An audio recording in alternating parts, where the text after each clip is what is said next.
ಹೇಯ್, ಇವೆಲ್ಲ ಕತೆ ನನ್ನ ಹತ್ರ ಹೇಳಬೇಡಿ. I know everything. Just setup ಐಸೆ. ಅಲ್ಲ, ಕ್ಲೈಂಟ್ ಕೋಪ ಮಾಡ್ಕೊಂಡ್ರೆ ನಾನೇನು ಮಾಡಲಿ? ಅವರೀಗ 2 ಗಂಟೆಗೆ ಬರ್ತಿದ್ದಾರಂತೆ. ಬೇಗ ಯಾರನ್ನಾದರೂ ಕಳಿಸ್ಕೊಡಿ. ಎಲ್ಲ ನಾನೇ ಮಾಡೋದಾದರೆ ನೀವೇ ಯಾಕ್ರಿ? ಅದೆಲ್ಲ ನನಗೆ ಗೊತ್ತಿಲ್ಲ. ಯಾರಾದರೂ ಹೋಗಿ. No no no no no ಅವರಿಗೆಲ್ಲ ನಾನು ಹೇಳಿದ್ದೀನಿ, ಅವ್ರು ಹೋಗ್ತಾರೆ. ಸಾರ್, ದಯವಿಟ್ಟು ನಾನು ಬಿಟ್ಟುಬಿಡಿ. ನಾನು ಊಟ ಮಾಡಬೇಕು ಸಾರ್.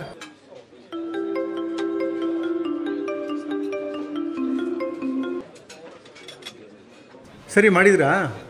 ಆ ಹೊಸ ಪ್ರಾಜೆಕ್ಟ್ದು ಏನಾಯಿತು? ಈ ಪ್ರಾಜೆಕ್ಟ್ ಮುಗಿಯೋಕ್ಕೆ ಮುಂಚೆನೇ ಇನ್ನೊಂದು ಪ್ರಾಜೆಕ್ಟ್ ಕೈಗೆ ತೊಗೊಳ್ಳಿ. ಎರಡನ್ನೂ ಮ್ಯಾನೇಜ್ ಮಾಡಿ. ನಾನು ಇರ್ತೀನಿ. ಸರಿ, ಏನೋ ಮಾಡಿ.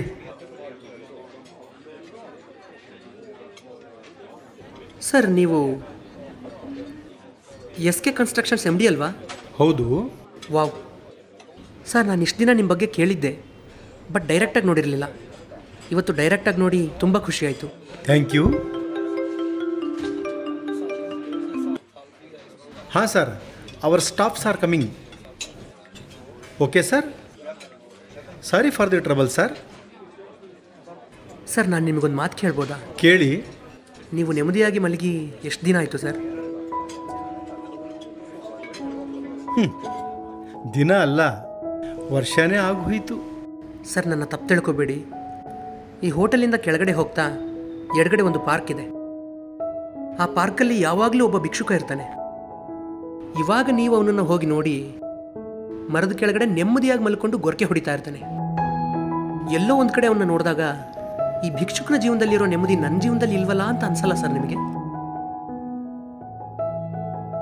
ಯಾಕೆ ಈ ಮಾತು ಹೇಳ್ತಾ ಇದ್ದೀನಿ ಅಂದರೆ, ನಿಮ್ಮ ಥರ ಶ್ರೀಮಂತ ನಾನಲ್ಲ, ಒಬ್ಬ ಬಡವ. ಆ 60 ರೂಪಾಯಿ ಸ್ಯಾಂಡ್ವಿಚ್ನ ಹ್ಯಾಪಿಯಾಗಿ ಆಸ್ವಾದಿಸಿ ತಿಂತಾ ಇದ್ದೀನಿ.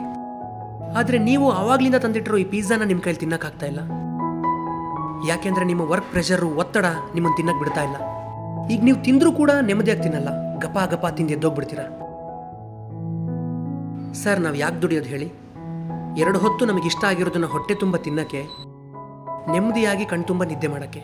ನಮ್ಮ ದುಡಿಮೆಯಿಂದ ಅದೇ ನಮಗೆ ಸಿಗ್ತಾ ಇಲ್ಲ ಅಂದರೆ ನಾವು ಯಾಕೆ ದುಡಿಬೇಕು ಹೇಳಿ ಸರ್? ಸರ್, ನಿಮಗೆ 2 ನಿಮಿಷ ಸಮಯ ಇದ್ದರೆ ಒಂದು ಸಣ್ಣ ಕತೆ ಹೇಳ್ಬೋದಾ? ಪರವಾಗಿಲ್ಲ ಸರ್, ಮಾತಾಡಿ. ಇಲ್ಲ, ಏನದು ಕತೆ ಹೇಳು. ಸರ್, ಕೂತ್ಕೋಬೋದಾ? Please. Thank you sir. Sir, ಒಂದು ನದಿ, ಆ ನದಿ ದಡದ ಮೇಲೆ ಒಂದು ಮರ, ಆ ಮರದ ಮೇಲೆ ಒಂದು ಕೋತಿ. ಆ ಕೋತಿಗೆ ಪ್ರತಿನಿತ್ಯ ನೀರಲ್ಲಿ ಈಜಾಡಬೇಕು ಅನ್ನೋ ಆಸೆ. ಅದಕ್ಕೆ ಅದು ಮರದಿಂದ ನದಿಲಿ ಇಳಿದ್ಬಿಟ್ಟು ಅಲ್ಲೇ ದಡದ ಹತ್ರನೇ ಸ್ವಲ್ಪ ಹೊತ್ತು ಈಜಾಡಿ ಆಟಾಡಿ ಆಮೇಲೆ ಮರದ ಮೇಲೆ ಹತ್ತು ಬಿಡ್ತಾ ಇತ್ತು. ಹೀಗೆ ಸುಮಾರು ದಿನ ಮಾಡ್ತು. ಆದರೆ ಒಂದು ದಿನ ಈಜಾಡ್ತಾ ನದಿಯ ಮಧ್ಯಭಾಗದವರೆಗೂ ಬಂದುಬಿಡುತ್ತೆ. ಬಂದು ಎಂಜಾಯ್ ಮಾಡಿ ಕೊನೆಗೆ ಸುಸ್ತಾದ ಮೇಲೆ ಹಿಂದಕ್ಕೆ ತಿರುಗಿ ಮರದ ಹತ್ರ ನೋಡುತ್ತೆ. ಮರ ಆ ಕೋತಿಯಿಂದ ದೂರದಲ್ಲಿತ್ತು. ಆವಾಗ ಭಯದಿಂದ ಸ್ಪೀಡಾಗಿ ಮರದ ಕಡೆ ಈಜ್ಕೊಂಡು ಬರೋದಕ್ಕೆ ಶುರು ಮಾಡುತ್ತೆ. ಅಷ್ಟರಲ್ಲಿ ಒಂದು ದೊಡ್ಡ ಸುಳಿ ಬಂದು ಆ ಕೋತಿನ ಮುಳುಗಿಸ್ಬಿಡುತ್ತೆ. ಸರ್, ಈ ಕಥೆಯಲ್ಲಿ ಆ ಕೋತಿ ನಾವು, ಆ ಮರ ನಮಗೆ ಬೇಕಾಗಿರುವಂಥ ನೆಮ್ಮದಿ, ಆ ನೀರು ನಾವು ಗಳಿಸ್ಬೇಕು ಅಂದ್ಕೊಳ್ಳೋ ದುಡ್ಡು. ನಾವು ಜೀವನದಲ್ಲಿ ದುಡ್ಡನ್ನು ದುಡಿತಾ ನೆಮ್ಮದಿನ ಮರ್ತು ಬಿಡ್ತೀವಿ. ಮರೆತು ತುಂಬ ದೂರ ಹೋಗ್ಬಿಡ್ತೀವಿ. ಕೊನೆಗೊಂದಿನ ದುಡ್ಡನ್ನೆಲ್ಲ ದುಡಿದ ಮೇಲೆ ನೆಮ್ಮದಿ ಬೇಕು ಅಂತ ಹಿಂದಕ್ಕೆ ತಿರುಗಿ ನೋಡ್ತೀವಿ. ನೆಮ್ಮದಿ ನಮ್ಮಿಂದ ಮೈಲ್ಗಟ್ಟಲೆ ದೂರದಲ್ಲಿರುತ್ತೆ. ಆಗ ನೆಮ್ಮದಿನ ಅರಸ್ಕೊಂಡು ನೆಮ್ಮದಿ ಹತ್ರ ಓಡೋಡ್ ಬರೋದಕ್ಕೆ ಶುರು ಮಾಡ್ತೀವಿ. ಅಷ್ಟರಲ್ಲಿ ನಮ್ಮ ಆಯಸ್ಸೇ ಮುಗಿದು ಬಿಟ್ಟಿರುತ್ತೆ. ಆವಾಗ ನಾವು ಗಳಿಸಿರೋ ದುಡ್ಡು ನಮ್ಮನ್ನು ಕಾಪಾಡುತ್ತಾ ಸರ್? ಸರ್, ಈಗ ನೀವು ಬದುಕ್ತಾ ಇರುವಂಥ ಜೀವನ ನಮ್ಮಂಥ ಎಷ್ಟೋ ಜನರ ಕನಸು. ನೀವೀಗ ತುಂಬ ಎತ್ತರದಲ್ಲಿದ್ದೀರಾ. ದೇವರು ನಿಮಗೆ ಎಲ್ಲ ಸುಖನೂ ಕೊಟ್ಟಿದ್ದಾನೆ. ನಿಮ್ಮ ಜೀವನಕ್ಕೆ ಇಷ್ಟು ಸಾಕು, ನೀವು ಆರಾಮಾಗಿ ಬದುಕ್ಬೋದು.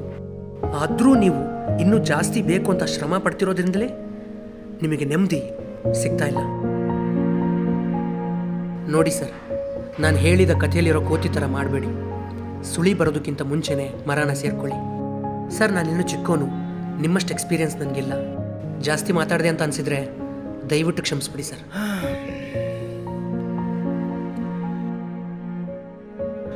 ನನ್ನ ಹೆಂಡತಿ ಮಕ್ಕಳೇ ಆಗಲಿ ಎಷ್ಟು ಸಂಪಾದನೆ ಮಾಡಿದ್ದೀರಾ ಅಂತ ಕೇಳಿದರೆ ವಿನಃ ನೀವು ನೆಮ್ಮದಿಯಾಗಿದ್ದೀರಾ ಅಂತ ನನಗೆ ಕೇಳಲಿಲ್ಲ.